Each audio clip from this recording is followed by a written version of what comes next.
நீங்க 2 பேரும் ஏன் காலேஜ் தானாடி? இது தெரியாம போச்சேடி. அம்மா என் பேர் ராகவிடி, உங்க பேர் என்னடி? அதுவாடி, இவ பேரு சௌந்தர்யாடி, என் பேரு பூஜாடி. பூஜா கம்முன்னு இருங்க. என்ன சீனியர்னு கொஞ்சம் கூட மரியாதை இல்லாம வாடி போடின்னு பேசிட்டு இருக்க?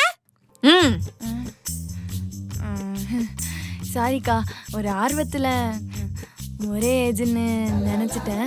நீங்க ஸ்வீட் சாப்பிடுங்கக்கா, நான் அப்படியே கிளம்புறேன். எங்க போற? வீட்டுக்கு. என்ன 2 சீனியர் உட்காந்துருக்கோம், கொஞ்சம் கூட மரியாதை இல்லாம நீ பாட்டு வீட்டுக்கு போறேன்னு எழுது போற? எழுந்து போகாம பின்ன தவழ்ந்தாக்கா போக முடியும். அடச்சி கம்முனு. என்ன கலாய்க்கிறியா? என்ன கலாய்க்கிறியா? கலாய்க்கிறியா சொல்லு. இரு, சின்ன பொண்ணுல. சரி, உனக்கு காஃபி போட தெரியுமா? தெரியும். ஏதாவது ஒரு பதில் சொல்லு குழப்பாம. தெரியும். நீ போய் சூப்பரா ஒரு காஃபி போட்டு எடுத்துட்டு வா போ. நான் இதுக்கு உங்களுக்கு காஃபி போடணும்? ஏய், என்ன சீனியரே எடுத்து பேசுறியா? சீனியரே எடுத்து பேசுறியா? இரு, புது பொண்ணுல, அவளை பத்தி உனக்கு தெரியாது. அவளுக்கு கோவம் வந்தா கடிச்சிருவா, தெரியுமா? சரி, காஃபி போடுறேன்.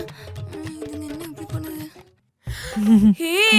நமக்கு ஒரு நல்ல தற்குறி மாட்டி இருக்கா, எப்படியாவது நல்லா யூஸ் பண்ணிக்கலாம்.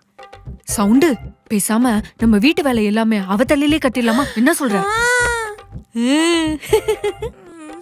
என் வீட்டுல கூட இதெல்லாம் செய்ய மாட்டோம். காலேஜ்ல வச்சு ரேக் பண்ணுவாங்கன்னு தெரியும், வீட்டுல வச்சுலாமா ரேக் பண்ணுவாங்க?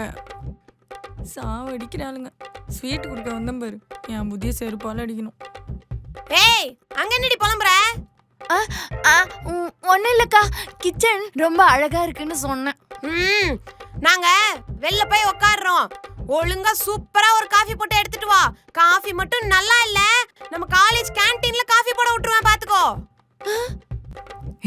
என்னையும் சேர்த்து சொல்லு ப்ளீஸ் ப்ளீஸ். காஃபி மட்டும் நல்லா இல்ல, நம்ம காலேஜ் கேண்டீன்ல நாங்க 2 பேரும் சேர்ந்து ஒன்னு காஃபி போட விட்டுருவோம் பாத்துக்க. ஜாக்கிரதை.